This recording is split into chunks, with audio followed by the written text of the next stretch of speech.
Hello दोस्तों, welcome to my channel MAP world. So जैसा कि आप देख रहे हैं, ये पंप रूम है। तो अभी मैं बेसिकली फायर पंप रूम के बारे में आपको बताऊंगा ये कैसे काम करता है, क्या करता है। तो चलिए शुरू करते हैं।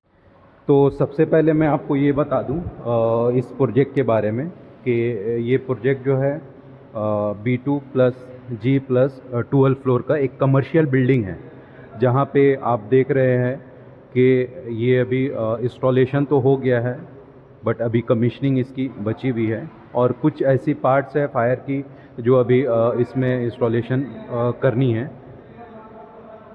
तो जैसा कि आप देख रहे हैं, अभी भी ये इंस्टॉलेशन का जो हेडर लाइन है फायर का, वो कुछ कुछ बची हुई है।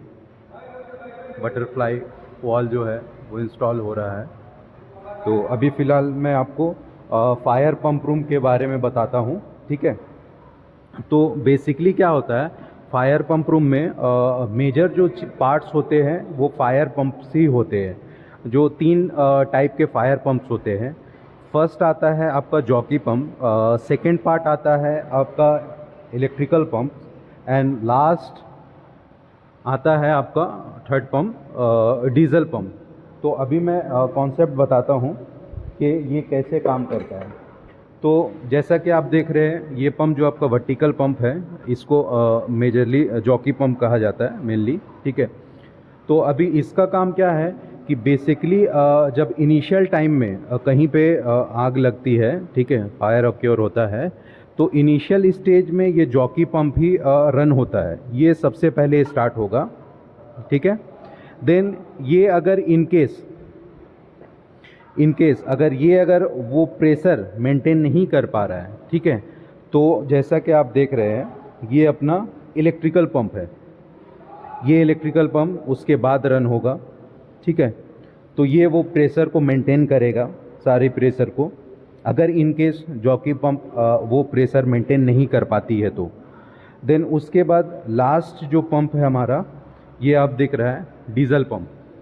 इन केस कभी ऐसा सिचुएशन आता है कि कहीं पे आग लग गया, ठीक है, और वहाँ पे लाइट नहीं है, इलेक्ट्रिसिटी नहीं है, तो वैसे सिचुएशन में हम डीजल पंप का यूज़ करते हैं, ठीक है। तो अभी मैं आपको नंबर्स ऑफ पंप्स यहाँ पे कितनी हैं, क्या है, वो मैं बताता हूँ। तो जैसा कि आप देख रहे हैं 1 एंड 2, ये दो जॉकी पंप है, ठीक है, एंड ये इलेक्ट्रिकल पंप है 1 एंड 2। ये दो जो है वो इलेक्ट्रिकल पंप है।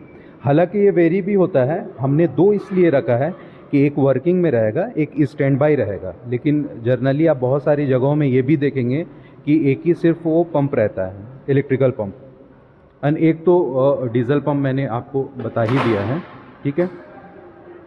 देन डीजल पंप के साथ आप जैसा देख रहे हैं, यहाँ पे हमने डीजल टैंक रखा है।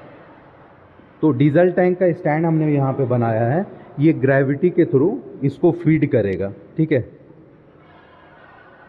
बाकी आप जैसा देख रहे हैं, ये अपना फायर का पैनल है, ठीक है। इस तरह से ही ये ऑपरेट होगा।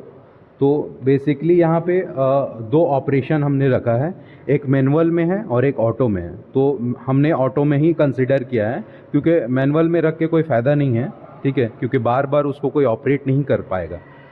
तो ऑटो में रहने से क्या है कि ऑटोमेटिक वो, इन केस अगर यहाँ पे जॉकी पंप रखा हुआ है, तो जॉकी पंप इन केस अगर वो प्रेशर को मेंटेन नहीं कर पा रहा है, ऑटोमेटिक ये सप्लाई जो है आपका चला जाएगा मेन को, फिर उसके बाद डीजल को।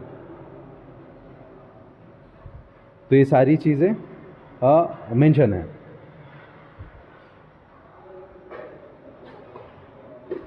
बाकी मैं आपको और भी जो मेजर कंपोनेंट है उसके बारे में, टैंक का जो सक्शन लाइन है, ठीक है, उसके बारे में भी मैं बताता हूँ। तो जैसा कि आप देख रहे हैं, ये टैंक का सक्शन लाइन है। यहाँ से पंप जो है इसको सक करेगा। देन इसके बाद ये सक्शन लाइन देख रहे हैं, ये जितनी है ये सक्शन लाइन है। देन इसके बाद ये डिस्चार्ज लाइन हो गया। ये डिस्चार्ज लाइन यहाँ से गया, ये इसको बोलते हैं मेन हेडर। ये मेन हेडर कनेक्ट हो गया इस सब हेडर से, ये देखिए, ये कनेक्ट हो करके फिर ये सारी बिल्डिंग में वो थ्रू जाएगी। तो यहाँ पे आप देख रहे हैं ये 2 लाइन है, तो बेसिकली ये 2 लाइन जो है एक स्प्रिंकलर का है एंड देन फिर ये है हेडरेंट का। तो हम थे सक्शन लाइन में। तो सक्शन लाइन में मेजर जो कंपोनेंट होता है ये है स्टैनर। तो ये स्टैनर बहुत इम्पॉर्टेंट पार्ट है सक्शन लाइन में लगाने के लिए। इन केस कभी भी टैंक में कचरा आता है तो ये स्टैनर जो है इसको ये यहाँ पे एकमुलेट करता है ताकि आपके मोटर में वो कचरा ना जा पाए और वो मोटर डैमेज ना हो सके, फिर नीचे से ये खुल करके ये क्लीन होता है।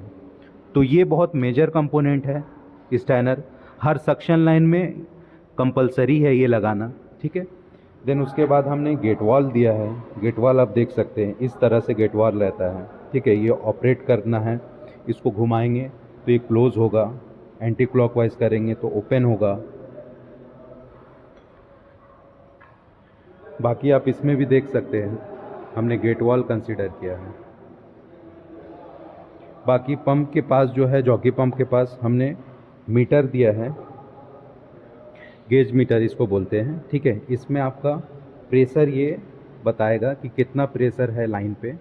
देन सेकेंड पार्ट है ये NRV हमने दिया है। NRV basically non return valve होता है। इन केस पानी आप डिस्चार्ज जो करते हैं तो वो पानी रिटर्न ना आए तो उसके लिए अपन NRV यूज़ करते हैं।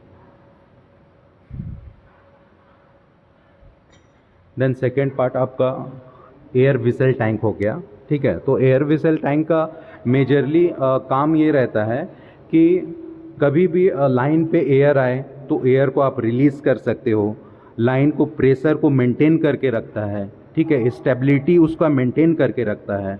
तो इसका भी मेजर इशू है, तो ये बहुत इंपॉर्टेंट पार्ट है एयर विसल टैंक। बाकी आप देख रहे हो मेन जो पंप का हेडर है हमने उसमें भी प्रेशर स्विच आपको दिख रहा है।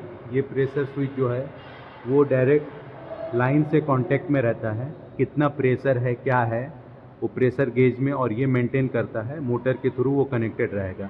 इन केस 7 kg 8 kg हुआ तो प्रेशर स्विच वहाँ पे वो कट आउट कर देगा मोटर को। तो ये पंप रूम है, फायर पंप रूम। होप आपको ये अच्छा लगा। तो अगर प्लीज़ आपको अगर ये चीज़ अच्छा लगा तो प्लीज़ चैनल को लाइक करें, सब्सक्राइब करें एंड दोस्तों के साथ शेयर करें। बाकी वीडियोस में और भी डिटेल में आपको दूसरे वीडियो में डालूँगा।